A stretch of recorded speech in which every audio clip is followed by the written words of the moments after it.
Hi, this is Andrea Keenan. I'm here with you for HIT 452 Statistics and Analysis. This is week 3, and we are moving on to chapter 4 in our textbook, and we are going to focus on occupancy rates. If you look at your syllabus, we are on 9.3.1 through 9.3.4 for our unit objectives this week. And if you want to follow along in your textbook, open up to page 51. Okay. So let's take a look at bed occupancy. This is the learning objective from the book. We want to make sure we understand what beds are included in a bed count, what is a bed occupancy percentage. We're going to talk about direct and indirect bed turnover rate, but I want to point out at this point, indirect bed turnover rate actually borrows some information from length of stay, which is chapter 5. So although we are going to touch on it and walk through an example of it, really I would think that indirect bed turnover rate is something that's more chapter 5-ish than chapter 4-ish. But we definitely want to make sure you understand both. All right, and we want to talk about the percentage of occupancy for a period when there has been a change in the number of beds during that period, so that you get used to that as well. All right, so inpatient bed count. Hospital facilities are licensed by individual states to operate with a specific number of beds. Every state has what's called a CON program, Certificate of Need, and this is on the bottom of page 51. Please read through this. Essentially what a CON does is, let's say that, okay, we've been dealing with COVID in 2020 and even into 2021, and there is a greater need for inpatient beds that they have found in a particular area, in a particular state.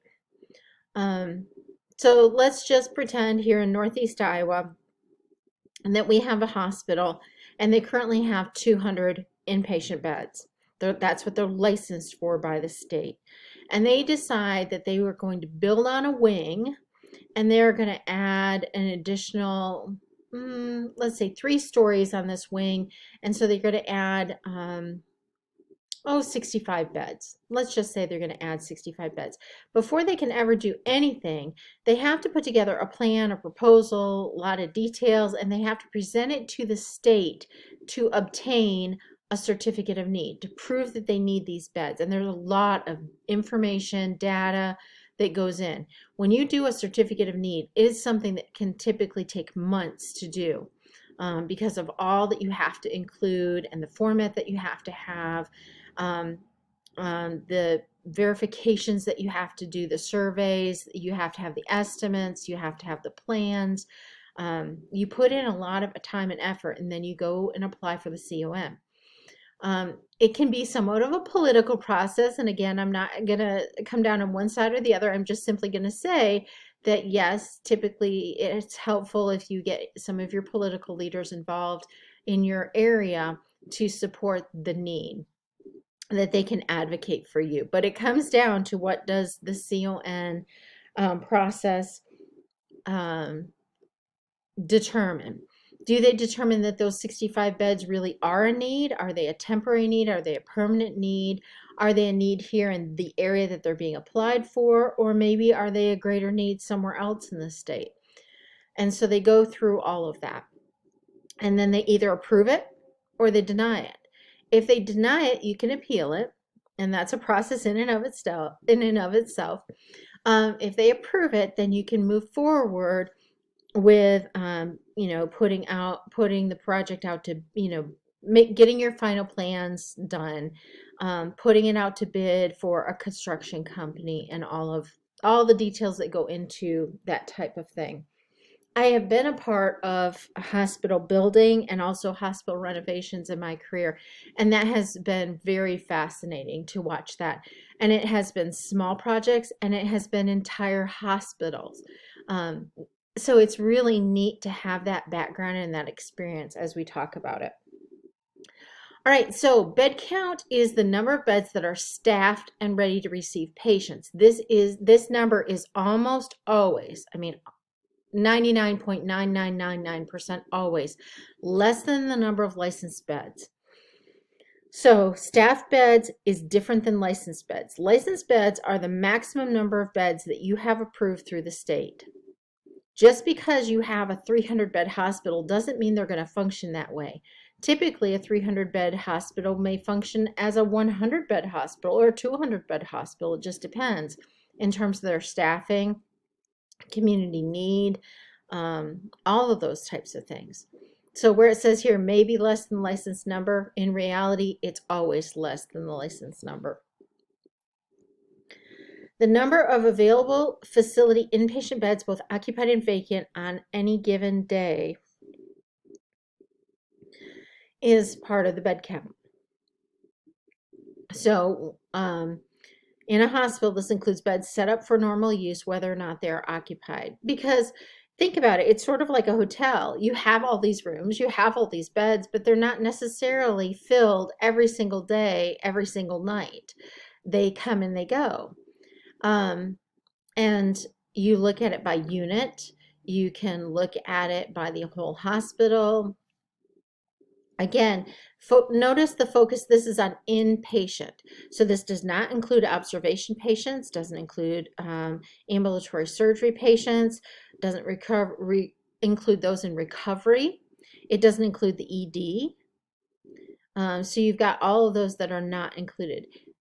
Interesting fact, when they're talking about inpatient bed count, they are not necessarily including the nursery, because the nursery has what's called bassinets.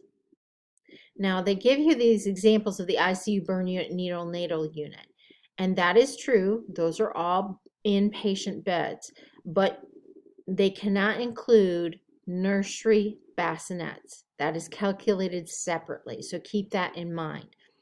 Neonatal units are not the same as a nursery unit, okay, or nursery bed.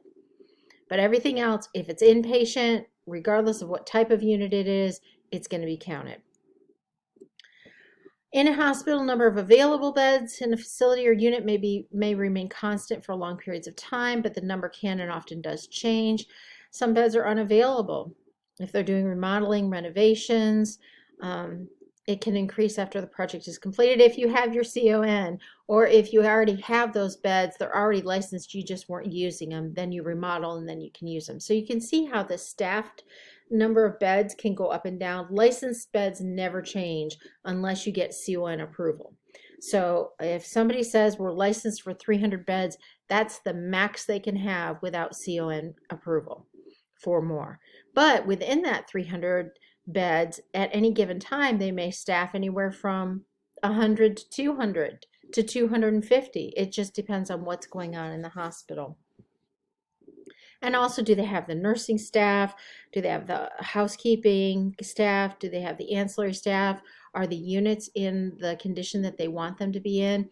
Have they changed numbers of beds? Because a lot of hospitals were licensed back in the day when there were wards, and they had 6 patients in a ward or 12 patients in a ward. Or they had rooms where they had 4 patients to a room, or 3 patients to a room, or 2 patients to a room. And most hospital renovation projects in the last 20 years, they have moved away from semi-private rooms to private rooms, maybe taking rooms that had 2 beds in them and converting them to 1-bed, single bed rooms. So again, that all plays into the staffed beds or the inpatient bed count. Number of beds may increase during a disaster. Yes, absolutely. It's all hands on deck when there's a disaster. You have beds in the hallways. You have beds in places you never thought you'd put them. You can convert a chapel into a ward. You can convert conference rooms into wards. I have seen these types of things happen in disaster situations where you just take any available space and you can turn it into a patient room for the temporary time of the disaster. But these beds do not become part of the regular bed count, because as soon as the disaster is over, you have to get them back out. They're not technically a unit. They're not a permanent area for patient care. They're just disaster temporary. so they don't become part of the regular bed count. So if you're doing a problem and you're working through it and it says, oh, this is a hospital, it's licensed for 300 beds, they have 200 staff beds, during a disaster they add an additional 50. When you're going to calculate that, you do not consider that 50 disaster bed count in that 200, okay? Okay, as always, they can't just leave it alone and call it inpatient bed count. They have to call it other things. It can be bed complement, bed capacity, staff beds, all those types of things. As I said earlier, inpatient bed count does not include ED, physical therapy, rooms that are only used for laboring, recovery rooms, newborn beds that are bassinets, nursery newborn beds. That is not a NICU. That is not a neonatal intensive care unit. A nursery bed or bassinet is different and is counted differently. Labor beds aren't included. Some hospitals, let me back up. Some hospitals have, and this is my personal opinion here, I'm going to let it sneak in, both as a person who has delivered in a hospital and also someone who has worked in a hospital, but some crazy places have rooms where you go in and you deliver. As soon as you've delivered the baby, they move you to a postpartum room, and then you finish your care in the postpartum room, rather than being in one room for the whole process, your whole stay. That was kind of in vogue, shall we say, in the 90s. And then thankfully that has transitioned out in most places, but there are still some that like to do this, in my opinion, very disjointed process where, okay, you're in one room and poof, you've gone through delivery, and next thing you know, you're out of that bed, into another bed, into a different room, and having to adjust in that. If you are in one of these facilities, these labor room beds are not included in the bed count. Okay? It's just the way that they do it. And then we talked about newborn beds or bassinets. And again, when you're talking about available beds or bassinets, it includes those who are occupied and vacant. It's those that can be staffed. Emergency department beds, those are considered outpatient beds, even if it's an observation type situation. A good example, I know I have worked in an organization that had some freestanding emergency departments around different locations, and within those freestanding EDs they had a couple of observation rooms, because with their freestanding ED they had an ambulatory surgery center, and sometimes the patient needed extended recovery or needed to be monitored for a few hours after the ambulatory surgery center closed, so they brought them down to the freestanding ED and they were kept in an OBS bed. The OBS bed is not an inpatient bed. It's an observation bed. Observation is not an admission. And maybe I needed to start with that. Sorry about that. Inpatient is you are admitted to a hospital to receive inpatient nursing care, that level of care. An observation bed may look exactly like an inpatient bed, in fact, maybe an inpatient bed, but it is an observation stay. This is one of the challenges that many organizations have, is they have units. So you can have a med-surg unit and it can have 20 beds on it, or 30, however big your unit is. And you can have inpatients and OBS patients mixed up together on that floor. And when the OBS patient leaves the bed, the room can be cleaned and an inpatient can use the bed next. And the nurses can treat the patients exactly the same, whether they're an OBS patient or an inpatient, in many aspects of their care. However, that doesn't change the fact that the OBS patient is there for a stay, not an admission, not an inpatient admission. That level of care is a huge delineation. And many places have gone to having an observation unit. And I think there's a lot of advantages to that, because if you think about observation patients, they're there for a very short period of time. they come in, they've got to have an admission assessment done. They need to get their test treatments out of the way. They might be monitored for a short period of time, and then you need to get them discharged and out. So you're trying to do this in 12 to 24 to 36 hours. Or you may find that as you monitor that OBS patient, they do really need inpatient level of care. They're going to end up being here more than 2 nights. And in that case, you need to get the doctor to order that they're being transitioned from observation level of care to inpatient admission. But when you have a dedicated OBS unit, you have all those patients that are in there that you're turning around really quickly, and you staff for that. Whereas on a floor, on a unit, it makes it a lot harder on those nurses because they've got some patients that are inpatients that are going to be in there for several days, and then they've got these OBS stuck in between that they're having to try and do all this extra work for in a short period of time while still providing inpatient level of care to those inpatients. So that is a huge challenge in many organizations that don't have a dedicated observation unit. But again, going back to this, observation beds in the emergency department, they are not inpatient beds. They are not counted in the bed count in almost all states. There are very few that would count an observation bed as an inpatient. The next part of that has to do with, what if you are in the ED as a patient, they need to admit you as an inpatient, but they don't have an open bed at the moment. They can still admit you as an inpatient in the ED, and a lot of times what they'll do is they'll send an inpatient nurse from the floor down to do the patient's assessment and check on them, and then the inpatient nurse will go back upstairs until they have a bed open and then come back for the patient. And while they're in the ED, there may be an ED nurse that pops in and out, but the admission assessment is done by an inpatient unit floor nurse that comes down to do that. That patient is counted as an inpatient, but they are not technically in an inpatient bed, and the bed that they're in does not get counted as inpatient because it's located in the ED. Confusing, I get it, but just think about, when you're talking bed count, you're talking beds, not patients. So bed count days. What is a bed count day? This is a unit of measure that denotes the presence of an inpatient bed, either occupied or vacant, that's set up and staffed for use in one 24-hour period.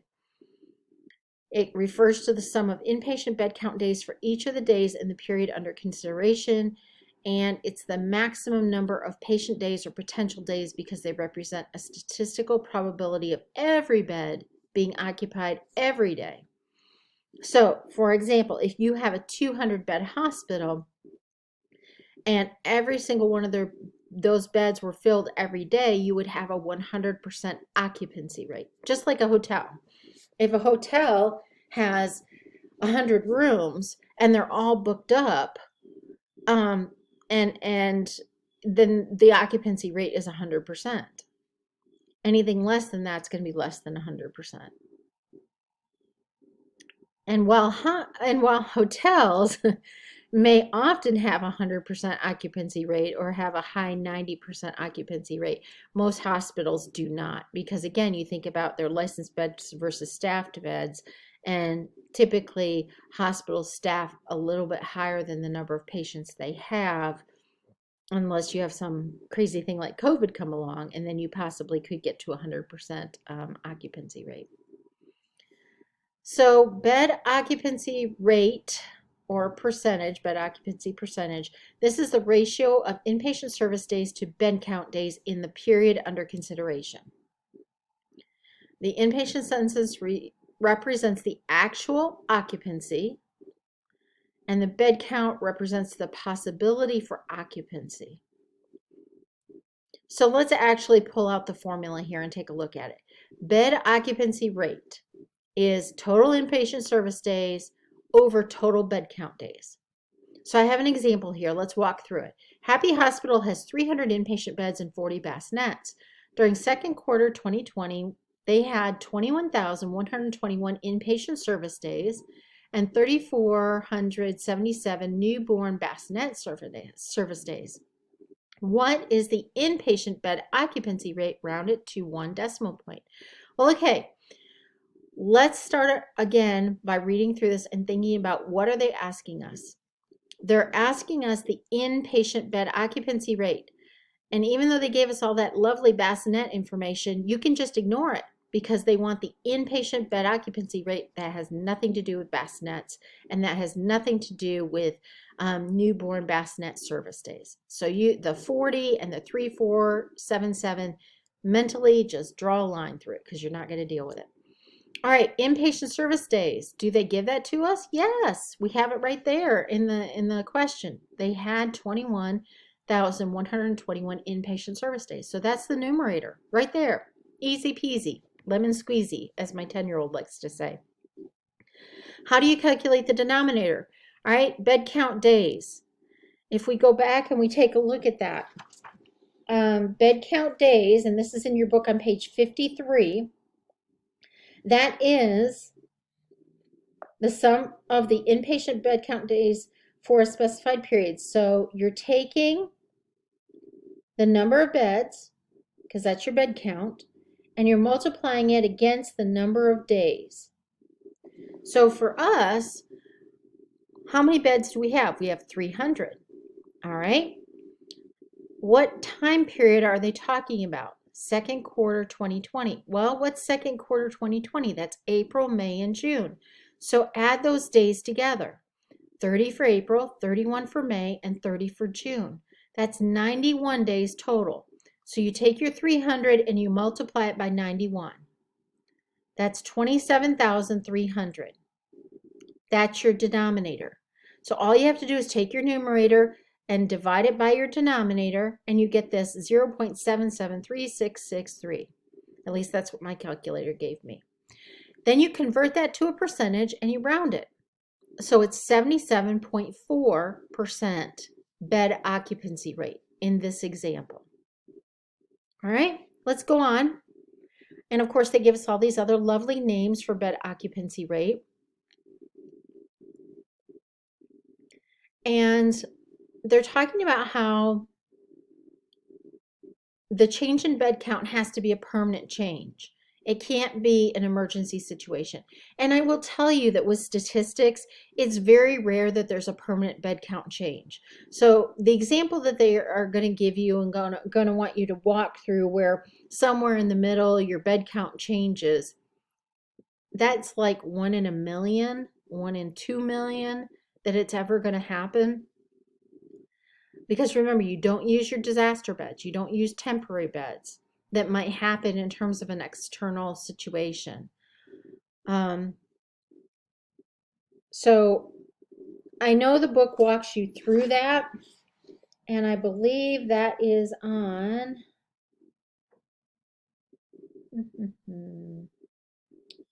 what page did they want you to take a look at that? Page 57. And it's helpful to walk through it, but you are never really ever in reality, hardly ever. In my 25 years, I was never once in a situation where the bed count changed permanently unless we were talking about we had built a new hospital. That's the only time it ever happened, or we had done a major significant renovation. And those are, you have to be somewhere for a good while and something major has to be occurring to have that happen. Getting CON approval to gain those additional beds very rarely happens these days. All right, so going back, let's talk about newborn bassinet occupancy ratio. I'm using the exact same example. Remember back here, we had Happy Hospital with 300 inpatient beds, 40 bassinets. I'm using it again when we're talking about the bassinets. So this time, what is the bassinet bed occupancy rate? So now, because you're talking bassinets, you ignore everything inpatient, right? They tell us that we have 3,477 newborn bassinet service days. So that's your numerator, right? Because it's inpatient service days. And in our case, it's newborn. Denominator, it's going to be the number of beds times the number of days in the period. So again, we've already calculated out that April, May, and June means 91 days. You have 40 bassinets, not 300 inpatient days, but 40 bassinets. So 40 times 91 is 3,640. That's your denominator. So you're going to divide 3477 by 3640. And my calculator tells me it's 0.9552197. You convert that to a percent, you round it, it's 95.5, right? So it's the same thing. They have to give you the number of beds, they have to give you the number of service days, and they have to give you the time period. Those three things have to be in the problem in order for you to solve it. And from there, it's just you have to know how to get bed count days, that's the number of beds times the day in the period, and you have to know that the inpatient service days is your denominator, or I'm sorry, numerator. So that's how you calculate that. Bed turnover rate. Number of times a bed on average changes occupants during a given period of time, or the average number of admissions per bed per time period. And this is a very useful rate to be aware of because it tells you how quickly they're turning over and how often. If you're struggling with staffing levels for a nursing unit, sometimes looking at bed turnover rate can help you justify and gain the additional FTEs you need. So let's take a look at the rate. And bed turnover starts on page 60. All right, so our formula is, and now look, we're doing direct because direct is different than indirect. We'll get to indirect, but let's talk direct. It is discharges, and that includes deaths, over average bed count during the period. So let's break this down. XYZ Hospital has 10,234 discharges, of course that includes deaths, during third quarter of 2020.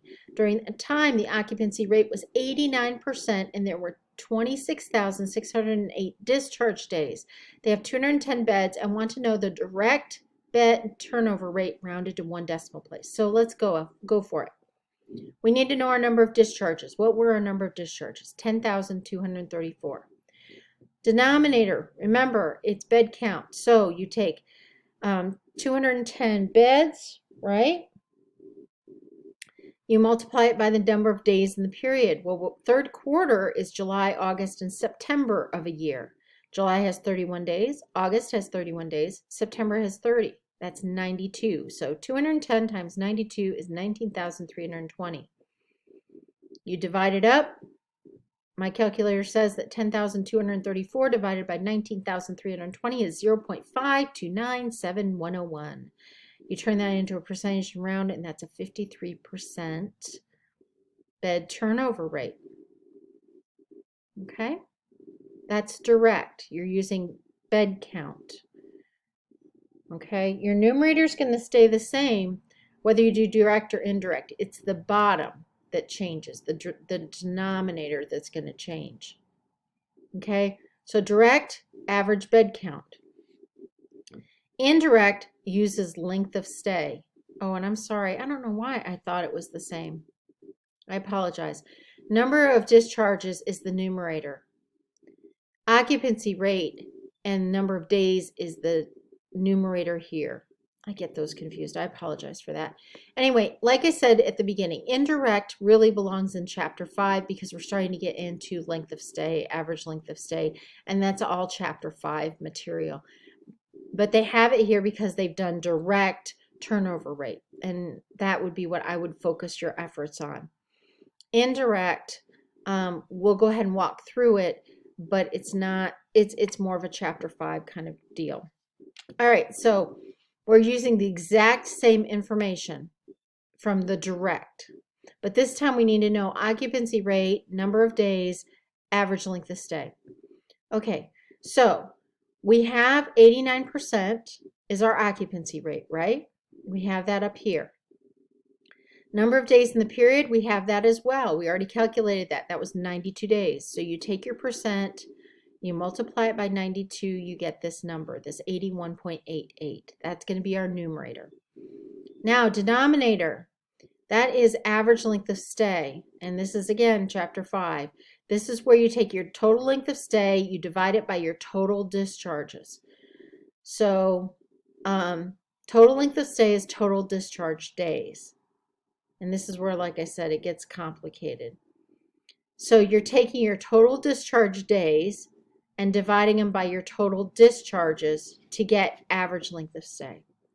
So for us, our total discharge days, that's that length of stay, is 26,608. We divide it by our total discharges, which is 10,234. That gives us 2.6. If you take 81.88, you divide it by 2.6, it gives you 0.3974757, which turns into a percentage and is rounded to 39.7. All right. So like I said, I would focus, if I were to give advice, hint, hint, hint, I would say you need to focus on bed occupancy rate, understanding how to calculate that and what the formula is, and do it for both inpatients and newborns, so for inpatient beds and for bassinets. And then I would make sure you know how to do direct bed turnover rate. If you have time and interest, go ahead and work on the indirect formula as well. And also make sure that you go back through on page 57, the change in bed count. Odds are, like I said, it'll be very rare that you have to use it, but at least you need to understand how you put them together. And this is just formula review. And that is it for chapter 4. If you have questions about chapter 4 exercises, let's say that you work through exercise 4.4 and you want the answers, please email me and I'll be glad to send you the answers from the instructor's manual so that you can see how you did with that. I can do that for those. All right. So that is it. I will talk to you again soon. Take care. Have a fabulous week.